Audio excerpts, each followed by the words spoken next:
ہر آدمی کو اس طرح بنایا ہے کہ اسے کوئی ایک ایسا حال ضرور نصیب ہوتا ہے جس کا احساس اس کے اندر سے کسی بھی صورتحال میں غائب نہیں ہوتا۔ اللہ نے ہر آدمی کو ایک آنکھ ضرور دی ہے کہ وہ جس چیز پر جم جائے اس پر سے کبھی نہیں ہٹتی۔ تو یہ اللہ نے آدمی کو اس فطرت یکسوئی پر پیدا کیا ہے، اور آدمی جس چیز کو بھی اپنا محبوب اور مقصود بناتا ہے اس کی یاد، اس سے پیدا ہونے والا حال اور اس کا دھیان کسی بھی صورتحال، کسی بھی سچویشن میں اس سے غائب نہیں ہوتا، اس میں ہمیشہ موجود اور حاضر رہتا ہے۔ ذکر کے پہلو سے ہمارا امتحان یہ ہے کہ ہم اپنا وہ بنیادی حال جو کبھی زائل نہیں ہوتا، اپنی وہ بنیادی یکسوئی جس میں کبھی خلل نہیں پڑتا، اس حال اور اس فطری یکسوئی کو اللہ کے ساتھ خاص کریں، یعنی ہماری آنکھ کہیں نہ ٹکے سوائے اللہ کے، ہمارا حال کسی سے وابستہ نہ ہو، کسی سے پیدا نہ ہو سوائے اللہ کے، مستقل حال۔ تو ذکر جو ہے، ذکر اور اس میں ترقی اس امتحان میں سرخرو کرواتی ہے۔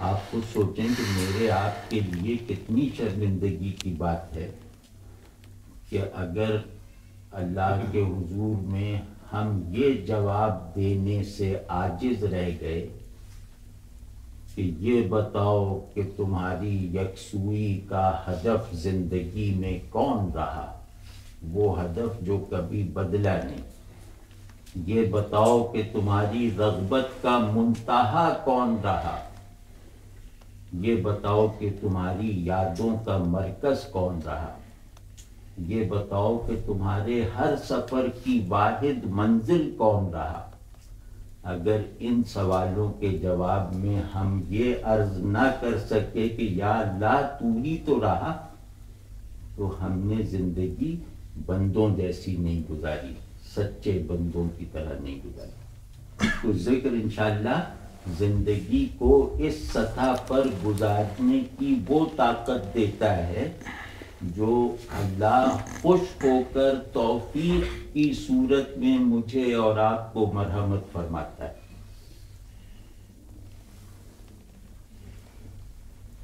اور ذکر سے مراد کچھ الفاظ پڑھ لینا، کچھ اوراد پڑھ لینا یا چند اشغال کر لینا نہیں ہے۔ ذکر سے مراد ہے کہ خاموشی میں بھی ذاکر ہیں، جب بول رہے ہیں تب بھی ذاکر۔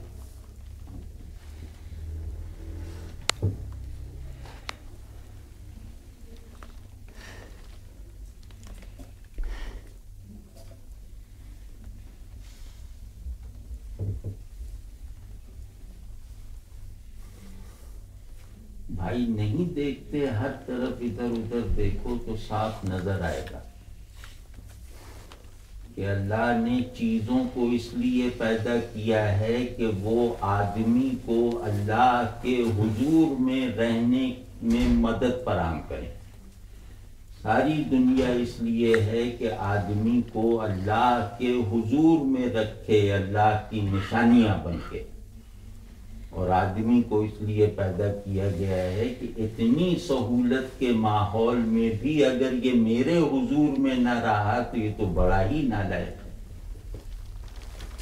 تمہاری نظر کسی ایسی چیز پر نہیں پڑ سکتی جو اللہ کی نشانی نہ ہو، تمہارا خیال اپنے اندر کوئی ایک گوشہ بھی نہیں ڈھونڈ سکتا جو اللہ کے حضور سے خالی ہو۔ تو اپنے اندر رہو اللہ کے حضور کے ساتھ، اپنے باہر دیکھو اللہ کے حضور کے ساتھ. اور یہ کتنی آسانی کا ماحول ہے.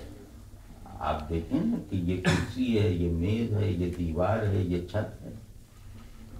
تو ان کا کرسی اور میز ہونا جو ہے وہ ثانوی حیثیت رکھتا ہے. جو چیزیں اپنا سفر مجھ پہ ختم کر دیں وہ چیزیں حقیقی نہیں ہیں.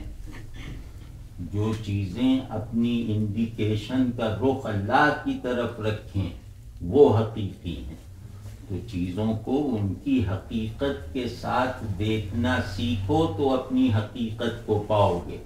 تمہاری حقیقت ہے اللہ کے حضور میں رہنا. چیزوں کی حقیقت ہے اللہ کا حضور پرووائڈ کرنا.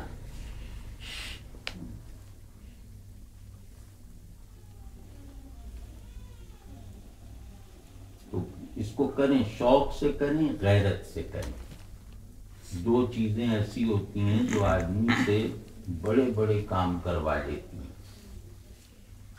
یعنی جن کو مصلحت کوش لوگ ناممکن کام سمجھتے ہیں، جن کو آرام طلب حضرات بہت دشوار چیزیں سمجھتے ہیں، وہ دو چیزوں کو ہم اپنے اندر بیدار کر لیں تو وہ ناممکن اور انتہائی مشکل چیزیں آسان ہو جاتی ہیں.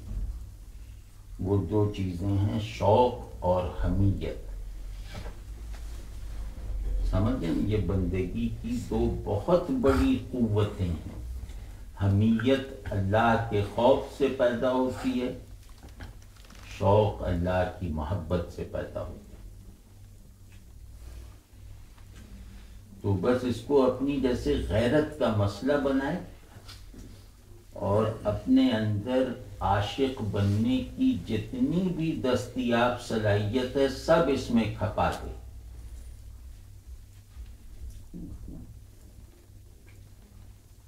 تو انشاءاللہ یہ آسان ہو جاتا ہے، کیونکہ اس کا تجربہ سب کو. آپ تاجر ہیں تو آپ مسجد میں بھی تاجر ہیں، دفتر میں بھی تاجر ہیں، بچوں کے درمیان بیٹھے ہیں تب بھی تاجر ہیں. آپ ملک کوئی بھی کام جس کو آپ اہمیت دیتے ہوں وہ ہر صورت میں آپ کے ساتھ رہتا ہے. اس کام سے وابستہ امیدیں آپ سے کبھی جدا نہیں ہوتی. اس کام سے پیدا ہونے والے اندیشے آپ کو کبھی خالی نہیں رہنے دیتے. یہ تو ہر آدمی میں کیپیسٹی ہے نا، ایک مستقل حال کو، ایک مطلق یکسوئی کو مینٹین کرنے کی. تو بس اس میں وہ سامنے والا آبجیکٹ بدل دو، اتنا ہی کرنا ہے نا.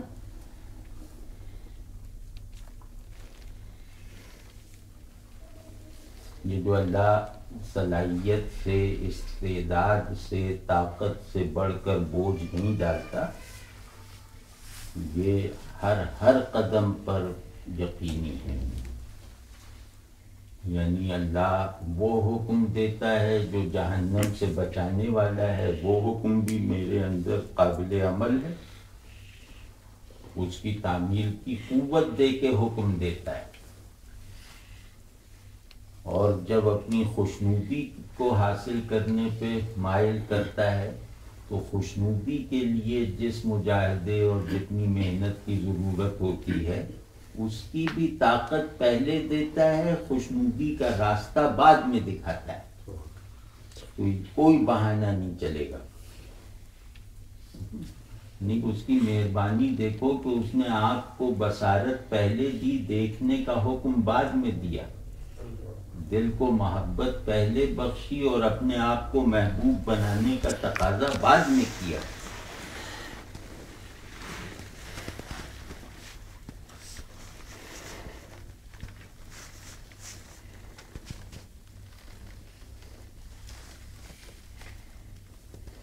تو بس خوب جذبے کے ساتھ، شوق کے ساتھ، لگن کے ساتھ اور نسبتاً گہری سنجیدگی کے ساتھ، سچا جذبہ اور گہری سنجیدگی ہم مانی چیزیں ہیں۔ گہری سنجیدگی دعویٰ ہی دعویٰ ہے اگر اس کے پیچھے جذبہ نہ ہو، اور پیشن جو ہے وہ دھوکہ ہی دھوکہ ہے اگر اس کے پیچھے ہائر سیریسنس نہ ہو۔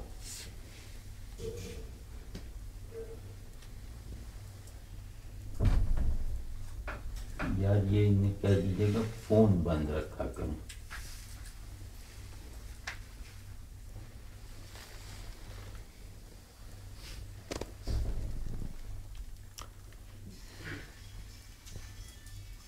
یہ ایک بات ہو گئی، پچھلی مرتبہ جو حسد پہ بات کر رہے تھے اس میں ایک جو علاج تھا وہ میں بتانا شاید بھول گیا تھا، جو بڑا تیر و ہدف علاج ہے، انشاءاللہ حسد کا یقینی علاج ہے، وہ ہے شکر گزاری کی عادت ڈالنا۔ حسد اصل میں ضد ہے شکر کی،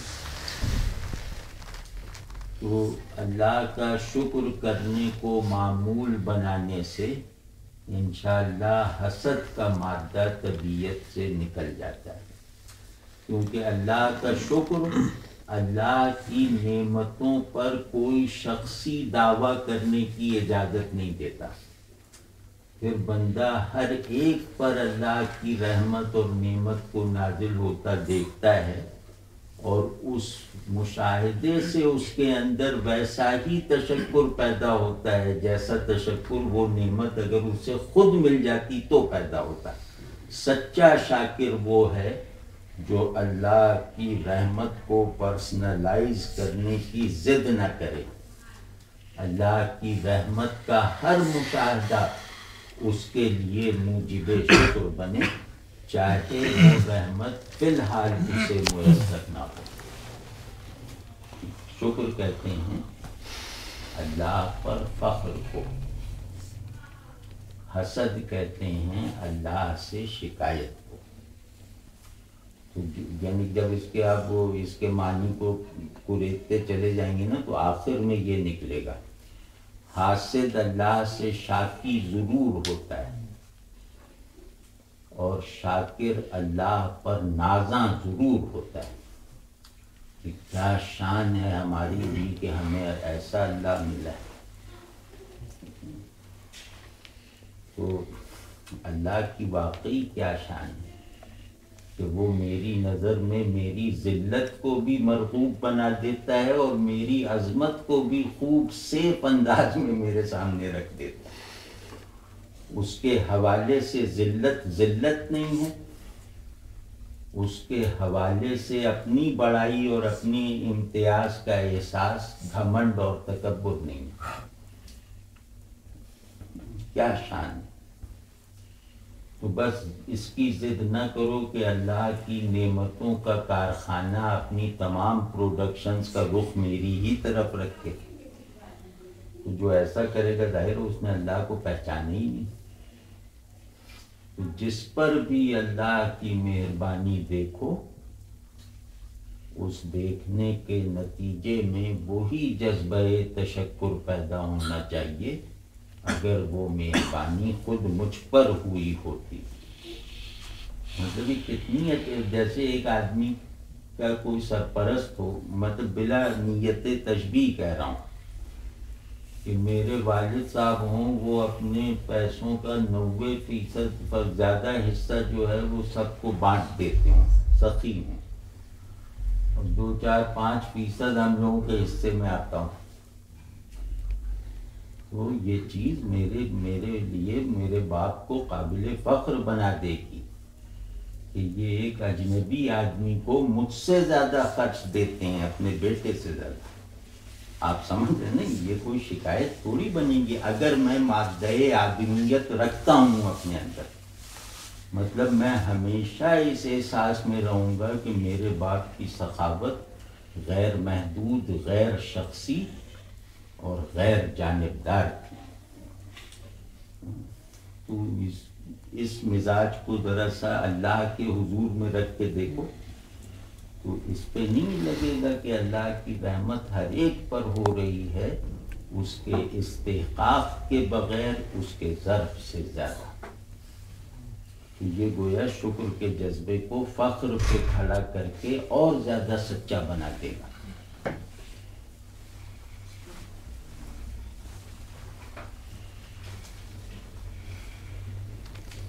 تو جو دوسرے کے بہاف پہ شکر کرتا ہو وہ کبھی حسد کر سکتا ہے؟ جو آپ کو خوش دیکھ کر اللہ کا شکر ادا کر رہا ہو کہ یا اللہ تیرا شکر ہے کہ تو فلاں کو خوش رکھے ہوئے، تو وہ کبھی آپ کی خوشی پر حسد کرے گا؟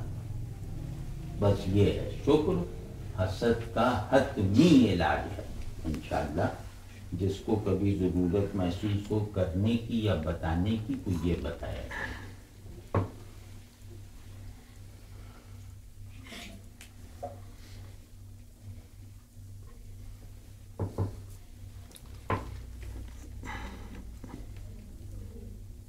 یار اب آپ کوئی سوال پوچھنے تاکہ کوئی مٹھائی بانٹ. سر وہ میں نے پوچھنا ہی ہے. سر ذکر اللہ کا آپ نے ذکر کیا، خدا لامتناہی ہے تو الفاظ میں کیسے مقید ہوگا؟ اور خدا کی جو صفات ہیں وہ عام طور پہ انسان بھی اس کا مظہر ہوتا ہے، تو اس کو کیسے کمپیریزن کریں گے کہ ایک فنٹ مطلب ٹیمپرامنٹ رکھنے والا ایک انفینٹ کے سامنے اور اس صفات کا مظہر بھی ہو؟ یار اس سوال سے مجھے ایک فکر لگ گئی ہے کہ کاش میرے پاس دوسرا دماغ ہوتا تو میں اسے ابھی فٹ کرتا اس دماغ کو نکال کے. پہلے اس سوال پر ایک اعتراض ہے ایک حصے پر، تو میرے خیال میں سوال کو ٹھیک کرنا چاہیے پہلے. تو ممکن ہے کہ سوال کو ٹھیک کرنے کے عمل میں اس کا جواب آ جائے. جو پہلا حصہ ہے وہ ایک غلط مفروضہ ہے یا ایک غیر صحیح قیاس ہے کہ اللہ لامتناہی ہے اور اس کے کلمات ذکر متناہی ہیں. تو یہ کیسے ہو سکتا ہے کہ لامتناہی متناہی میں سما جائے؟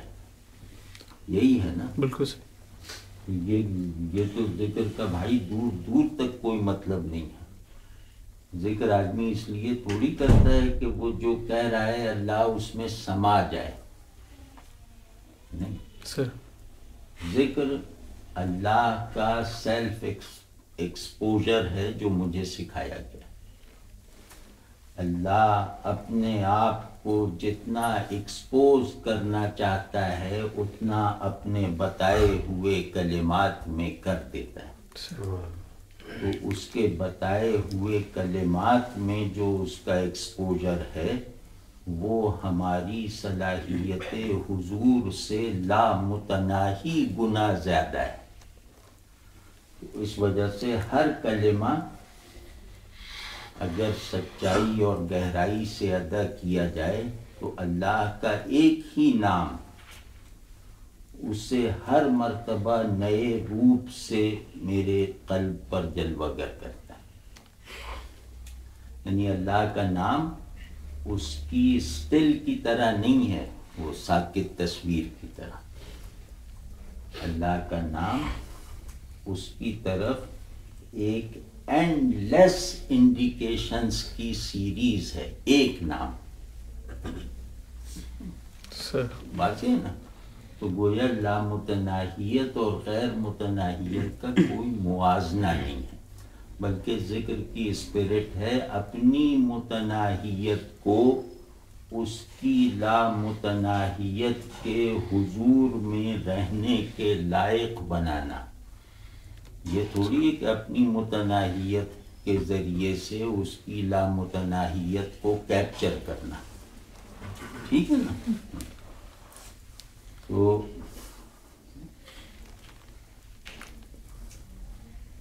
یہ حصہ ٹھیک نہیں ہے سوال کا. دوسرا کیا تھا؟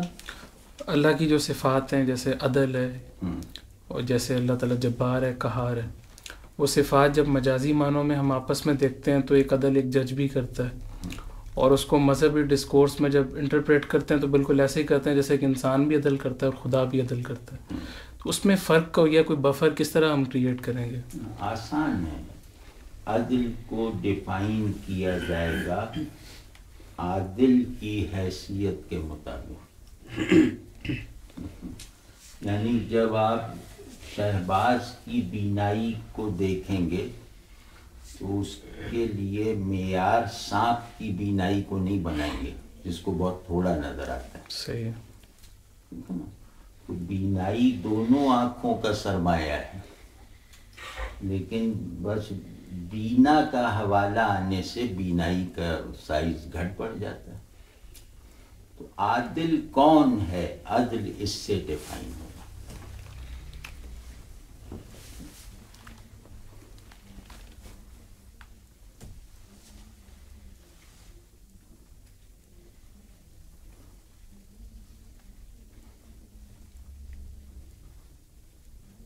آپ لگتا ہے فلسفے وغیرہ کے کوئی طالب علم ہے یار؟ نہیں سر، فلسفہ وغیرہ پڑھ ویسے ہی شوقی ہے سر. آپ کی جو آپ گہرا شوق ہے آپ کو فلسفے وغیرہ. ایک ہمارے فلسفی تھے وہ آج کل نہیں آ رہے، مصروف ہو گئے ہیں، ورنہ وہ ان سے آپ کا دل لگتا. نہیں بہت اچھا ہے.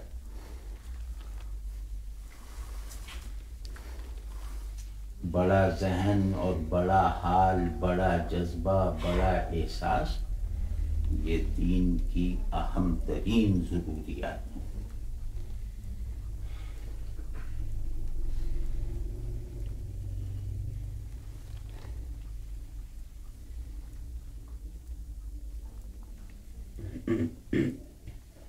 کچھ اس میں ریسٹرکشنز بھی تو ہوں گی کہ کسی خاص کمپنی میں اگر کمپنی غلط ہو جائے تو یہ بڑا فلسفہ جو ہے وہ انسان کو غلط راستے پہ بھی لے کے جا سکتا ہے. کمپنی یا نیت ہی اگر فلسفی بننے کی ہو تو غلط راستے پہ لے جائے گا. میں تو کہتا ہوں نیت اگر صرف نمازی بننے کی ہے تو بھی آپ غلط راستے پہ چلے جائیں گے.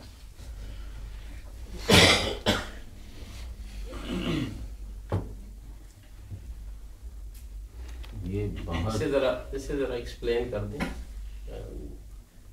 کچھ ینگسٹرز ہیں ان کے فائدے کے لیے. یہ جو آپ نے کے فائدے تھوڑا سا تو یہ جو ہے وہ احساس ہے جو آپ کہہ رہے ہیں نا جی، لیکن بعض ینگسٹرز کو اس کا احساس نہیں ہے کہ صرف جو آپ نے فرمایا کہ صرف اگر نیت نمازی بننے کی ہے تو وہ بھی گمراہ کرنا. تو یہ اس کا مطلب چند کچھ لوگ غلط بھی لے سکتے. اس کا مطلب ہے کہ مقصود حقیقی، مقصود واحد اللہ اور اس کی خوشنودی کو حاصل کرنا ہے. اللہ کے لیے کیے جانے والے تمام کام جو اللہ ہی کے بتانے سے اور طلب کرنے سے کیے جاتے ہیں وہ مقصود نہیں ہیں، مقصود تک پہنچانے کے لازمی اور یقینی ذرائع ہیں.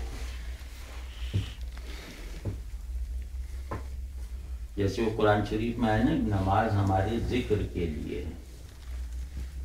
یعنی نماز اس لیے ہے کہ یہ تمہیں ہمارا مقصود ہونا باور کرواتی رہتی ہے، ریفریش کر کر کے.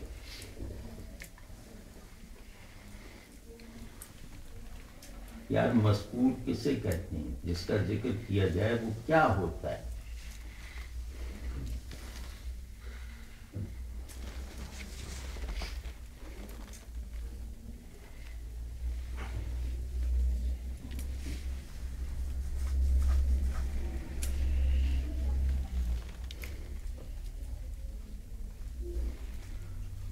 عمل میں مقصود ہو، حالت میں محبوب ہو. یہ دو شرطیں ہیں اللہ کے ساتھ کوئی نسبت پیدا کرنے کی بھی. کہ ہر عمل کا مقصود وہ ہے، ہر حال کا محبوب وہ ہے، نہ اس کے محبوب ہونے میں کوئی شریک ہے، نہ اس کے مقصود ہونے میں کوئی شریک ہے۔ ان دونوں کے مجموعے کا ایک نام ہے معبود ہونا۔ معبودیت بغیر محبت کے قائم نہیں ہوتی، معبودیت بغیر عمل کے ثابت نہیں ہوتی۔ یعنی اللہ کو میں معبود مانتا ہوں، تو اگر بندگی کا عمل نہیں کروں گا تو اس کو معبود ماننے میں سچا نہیں ہوں،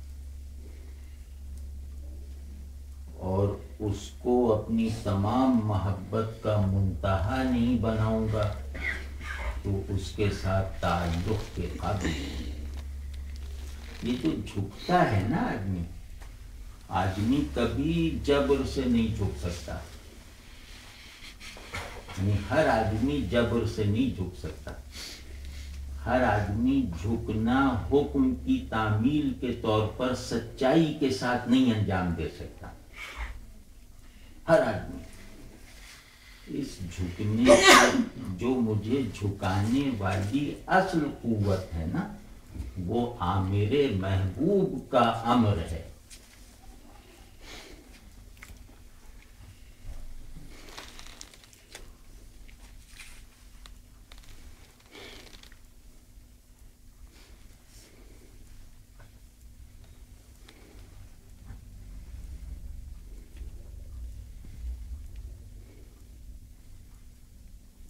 ورنہ کہ اللہ کے آگے کا میں سپر ڈالنے کے لیے جھک رہا ہوں، یا اپنی شکست قبول کرنے کے اعتراف کے طور پر جھک رہا ہوں۔ اس جھکنے میں مین فورس ہے میری محبت،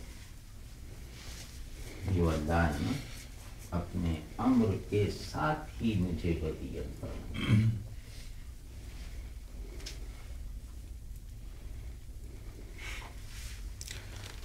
میں اپنے مولانا کا رحمۃ اللہ علیہ کا ایک قول کم از کم 100 مرتبہ تو لوگوں سے کہہ چکا ہوں، لیکن قول ہی ایسا ہے کہ عبادت کا مطلب عام کتابوں میں یا قانون کی کتابوں میں یہ بتایا جاتا ہے کہ اللہ غایت تذلل کے ساتھ اللہ کے حضور میں سرفگندگی اختیار کرنا۔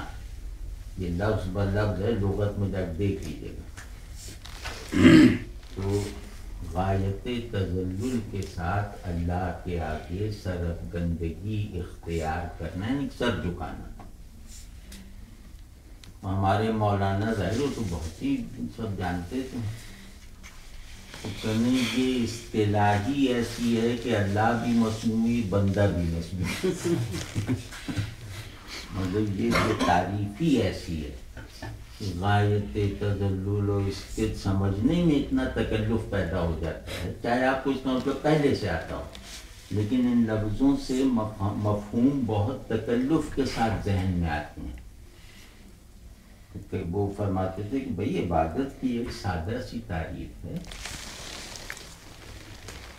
اپنے معبود پر نثار ہو جانا۔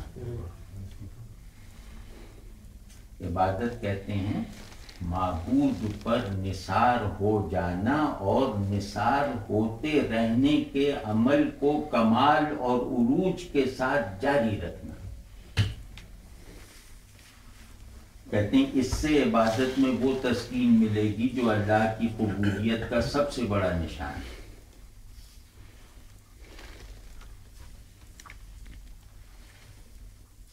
تو آپ ان دو تعریفوں کو دیکھ لیجیے گا، نماز شروع کرتے وقت ایک مکتبی تعریف یاد کریے گا تو پتہ چلے گا کہ یہ کیا ہو رہا ہے، بالکل لگے گا میچ ہی نہیں کر رہی۔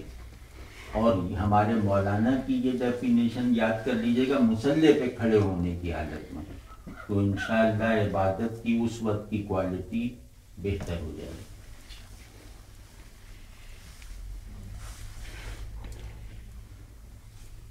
تو اب بھائی وہ مٹھائی بانٹ یہ جو ہے نا عمران فرید صاحب ذرا کھڑے ہو کے دکھا دیں، یہ امریکہ سے پی ایچ ڈی کر کے آئے، کافی اقرار کے بعد مٹھائی لائیں